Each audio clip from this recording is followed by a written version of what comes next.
Yo, what is up everybody? It's your boy Lou. You already know what it is. I'm back at it again. In today's video, I'm gonna go ahead and recap of what I've done so far to the BMW. Basically, I'm just trying to grow on here, get to talk to people about what I'm doing, making sure that if you do own one, you take some, usable advice, I guess, making sure that if you do fall into the same issues that I'm running, you have a way out of, the problem basically. Anyways, I know I mentioned merch coming out soon. I don't have that yet fully completed, but I do have some stickers out and about. If you're in the local area, you should probably already know about them. I will try to have a link. If I can't get that link going, then my bad guys, you already know what it is. But anyways, I put the G37 to the side. Everything's still the same. Nothing's really changed on it. I don't know if I did a video on the big bore throttle bodies from EPS. I bought some EPS tuning throttle bodies. I guess some of the Phoenix tuners out here for VQs, they don't really know too much about these throttle bodies and they call them an issue. So what I'm thinking of doing is probably doing my own research behind what tuning is and learn how to tune. For sure, that's one motive or one thing I have in mind for myself, to learn how to tune, just so I can perfect a valid tune for those EPS throttle bodies or those bigger bore throttle bodies for the VQ platform. But anyways, let's get back into this. All right, I didn't really do a walk around of the car, but this is how it is, freaking in mint ass condition, bro. I do have some those are the outlets, no, the inlets, no, outlets, turbo outlets for more charge there. They're the two inch ones. Right now I have the stock outlets, but I'll get to that in a little bit. M54 steering wheel, nothing too major. Alcantara steering wheel, shift boot, manual, stock knob though. Upgraded upgraded DIN, which is pretty cool. I could watch YouTube on that. Kind of basic interior, man, to be honest. Super clean though. Carbon fiber here, carbon fiber, everything, man, the whole nine, basically. Outside view of the car, we have Bremer wheels on coilovers. I'm not sure what kind of coilovers he used. I just know he's dropped pretty low. APR, what is it called? Racing front splitter, M3 front bumper. We have some, what are these called? Like the cow intake cows or whatever. He did hook it up with a carbon fiber hood though. I do have to re-clear and recoat, as you can tell. You can't really see it as much. I mean, you can see it on the side, the carbon fiber. It's still pretty good. It's like intact basically. Overall, I did have some water pump issues. I know these are very notorious for the water pump issues. So what I'm gonna let you guys know right now is that just because you hear it on the internet, and just because you see on the internet and you see a whole bunch of people talking about swap out the water pump, swap out this, it generally means just them. Typically these like M54 engines, they're very reliable. So for that to happen, it just means someone who's been owning the car for like, let's say 30,000 plus K miles is like freaking not doing continuous oil changes, refilling their coolant, changing out spark plugs, like changing out transmission fluid, like basic stuff like that. Not changing out the air filter, like power steering fluid. All that kind of ties into what it means to be a part of having a reliable vehicle. My bad, I know I'm sweaty. I just finished doing the oil change on this, and it's freaking Arizona, so it's still, I mean, I know it's like 6 in the evening, but it's like fucking 105 degrees still out there. Next on my list though, I went ahead and swapped these out. These are the Turner Motorsport ignition coil, the coil pack. You get these on ECS Tuning. Shout out ECS Tuning. If you have access to the internet, you can go ahead and buy that whole kit. I believe it's like $230. There's an upgraded one for the M55s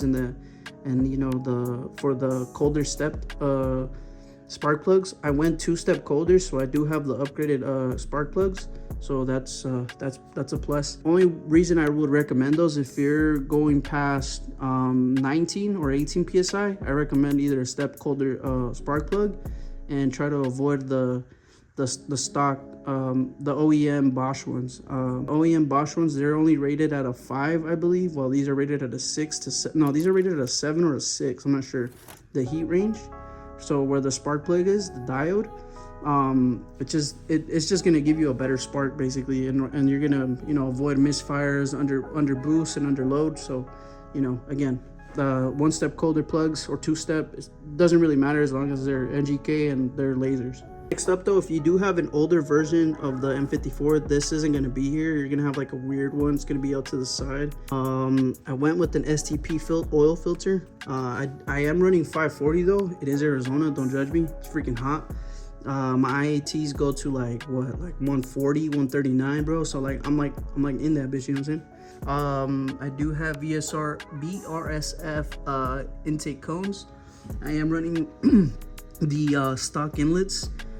So they are routed stock. I do have some VRSF ones, the 2-inch ones, but I'm waiting for the Pure 600s to come in that I have planned to install in the car. I have an Evolution Raceworks charge pipe and an Evolution Raceworks TL blowout valve. I think these are rated up to like 30 psi, so shout out Tio for being such a freaking badass of a fucking blowout valve. I am running no port injection at the moment. It is a plan, but I don't know. I think I'm diving into this M54, this platform. I would say too headstrong and a little ignorant, just because I don't know a lot about this, but you know, it is fun to learn, and it is fun to at least give yourself a challenge, you know? Now, that doesn't mean to discourage you and tell you don't do it. It's just a lot of work behind all these like electrical components, because this is direct injection. The only difference between port and direct injection is you get a better ignition slash like fuel timing, I guess, compared to the port. However, because port is gonna you can haul in more fuel and dump more fuel. You know, you know what that means. You know, especially with 2 turbos or a single turbo, you're gonna, you know, haul in more air, and you're gonna have to haul in more air and more fuel and then, you know, cause a boom boom boom combustion. You know what I'm saying? But that wraps it up. This is the M54, guys. This is the most basic of bolt-ons that you could do onto the M54 before going full bolt-on, which would be inlets, either relocated inlets on this side, which means you would have to delete these boost canisters, put this coolant reservoir over here on this side, move that power steering over there to where that cone is at, and moving these here, and, you know, causing the inlets to go in through like the 2 cones here and here. Besides that, you could do a port injection. You can remove this the ABS, the plastic manifold, go into aluminum. I see a lot of people doing that. You go hybrids, you can go single turbo. You know, the fun doesn't stop here, but this is a really great I would say point to stop at before, you know, dumping thousands and thousands and thousands of dollars.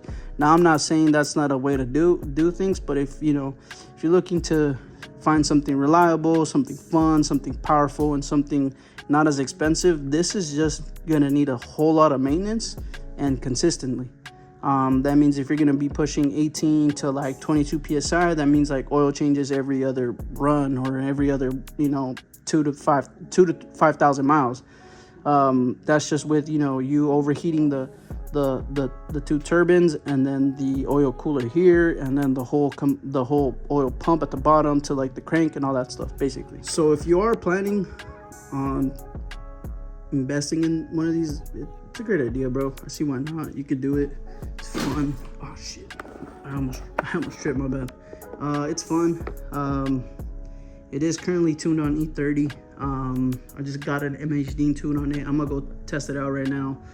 Hopefully I don't run into any bugs, but yeah, the car's sitting pretty clean. The car is pretty in good shape now. Yeah, it just needs some TLC, basically. A lot of TLC, to be honest, but it's a freaking monster of a car, you know what I'm saying? But that wraps it up. This is the car, this is the video. Shout out to everyone that's been following. I know, again, I'm sweaty and it's hot. I'll keep up with as much as I can. I'll show you guys a lot more about for the car. Probably some runs, for sure some car meets, park and chills. You already know what it is. It's your boy Lou, I'm back at it again. We're gonna go headstrong on these next couple of videos. We're finna do like a whole season. We're finna do a whole bunch of shit. Trust, bro, like this is just the beginning. Like this is literally just the beginning. So yeah, let's keep it going. Hopefully we get some likes, you know what I'm saying? Like, follow, and subscribe. Comment down below what you guys think. What do you think I should do next? Should I relocate the inlets? Should I just do pure 600? Should I go hybrid? Should I go single? Let me know. You already know what it is. Dude.